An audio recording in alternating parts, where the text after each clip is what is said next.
భారతీయ సినీ పరిశ్రమలో స్టైల్ స్వాగ్కి పర్యాయపదంగా మారిపోయారు super star Rajinikanth. Hero అంటే 6 అడుగుల ఎత్తు, కండలు తిరిగిన శరీరం, మంచి రంగు ఉండాల్సిన అవసరం లేదని నిరూపిస్తూ తన స్టైల్, స్వాగ్, ఆరా, యాటిట్యూడ్ తోటే వెండి తెర మీద అద్భుతాలను సృష్టించిన స్టార్ హీరోగా ఎదిగారు ఆయన.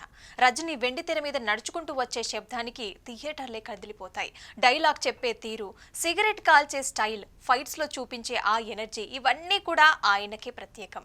అందుకే కోట్లాది మంది అభిమానులు ఆయనని కేవలం హీరోగా కాదు అంతకు మించి ఆరాధిస్తారు. దక్షిణాది నుంచి ఉత్తరాది వరకు, ఇండియా నుంచి జపాన్ వరకు రజనీకాంత్ అడుగు పెట్టిన చోటల్లా లక్షలాది మంది అభిమానులు ఆయన్ని చుట్టుముట్టేస్తారు. డిసెంబర్ 12వ తేదీన 75వ వసంతాలు పూర్తి చేసుకుని 76వ పడిలోకి అడుగు పెడుతున్నారు. రజనీకాంత్ కర్ణాటకలో మధ్యతరగతి మరాఠీ కుటుంబంలో 1950వ సంవత్సరం డిసెంబర్ 12వ తేదీన జన్మించి శివాజీరావు గైక్వాడ్ సినీ ప్రపంచంలో రజనీకాంత్ అనే సూపర్ స్టార్ గా ఎదగటం వెనుక సినిమాని తలపించే ట్విస్టులు, ఆసక్తికర అంశాలు చాలానే ఉన్నాయి. ఆయన బాల్యం సాధారణ కుటుంబంలోని ఆర్థిక ఆంక్షలతో సాగింది.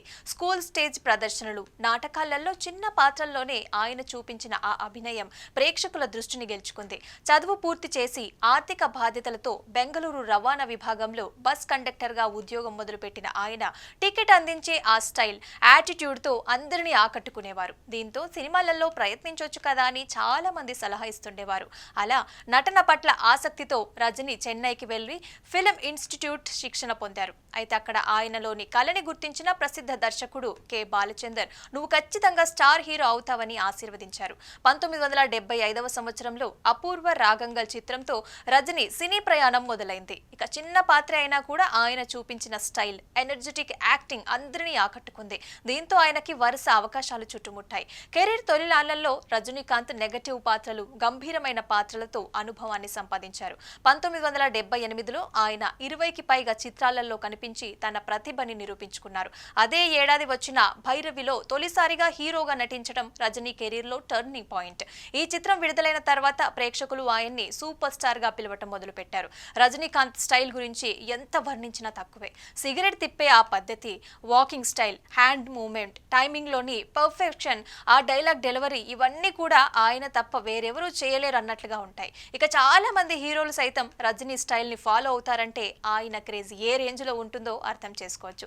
ఇక రజనీకాంత్ కెరీర్లలో ఎన్నో చిత్రాలు ఉన్నా కూడా భాష ఆయన్ని శిఖరాగ్రం మీద నిలబెట్టిన చిత్రంగా చరిత్రలో నిలిచిపోయింది. ఆ తర్వాత ముత్తు, నరసింహ, రోబో చిత్రాలు ఆయన స్థాయిని మరింత పెంచడంతో సహాయపడ్డాయి. ఇక ముత్తు చిత్రంతో జపాన్ లోనూ ఆయనకి సెపరేట్ ఫ్యాన్ బేస్ అనేది క్రియేట్ అయింది. ఒక ఇండియన్ హీరోకి జపాన్ దేశంలో ఇంత స్థాయిలో ఫ్యాన్స్ ఉండటం నిజంగా విశేషమనే చెప్పుకోవాలి. ఇక 70 ఏళ్ల వయసు దాటినా కూడా ఆ తర్వాత కూడా తనలో సత్తా ఇంకా తగ్గలేదని జైలర్ చిత్రంలో రజనీకాంత్ నిరూపించుకున్నారు. నెల్సన్ దిలీప్ కుమార్ దర్శకత్వంలో వచ్చిన ఆ చిత్రం ఏకంగా 600 కోట్లకి పైగా కలెక్షన్లతో బాక్సాఫీస్ దుమ్ము లేపింది. ఇక ఈ ఏడాది 50 వసంతాల సినిమా కెరీర్ పూర్తి చేసుకున్న రజనీకాంత్ కూలీ చిత్రం ద్వారా ప్రేక్షకుల్ని పలకరించారు. డివైడ్ టాక్ వచ్చినా కూడా రజనీ మేని ఆ మూవీ 500 కోట్లకి పైగా కలెక్షన్లు సాధించడం విశేషం. ఇక ఇన్నేళ్ల కెరీర్ లో రజనీకాంత్ అందుకొని అవార్డులంటూ లేవు. భారత ప్రభుత్వం 2000 సంవత్సరంలో పద్మభూషణ్, 2016లో పద్మ విభూషణ్ పురస్కారాలని ఆయనకి అందించింది. ఒక జాతీయ పురస్కారం, 7 సార్లు తమిళనాడు చలనచిత్ర పురస్కారాలు, ఒక నంది పురస్కారం, ఒక ఫిల్మ్ ఫేర్ పురస్కారంతో పాటుగా మరిన్ని పురస్కారాలని అందుకున్నారు. ఇక నేడు రజనీకాంత్ పుట్టినరోజు సందర్భంగా ఆయన కెరీర్ లో ప్రత్యేకంగా నిలిచిపోయిన పడయ్యప్ప చిత్రాన్ని రిలీజ్ చేస్తున్నారు. దీంతో థియేటర్స్ వద్ద రజనీ ఫ్యాన్స్ హ్యాపీ బర్త్డే తలైవా అంటూ హంగామా చేస్తున్నారు.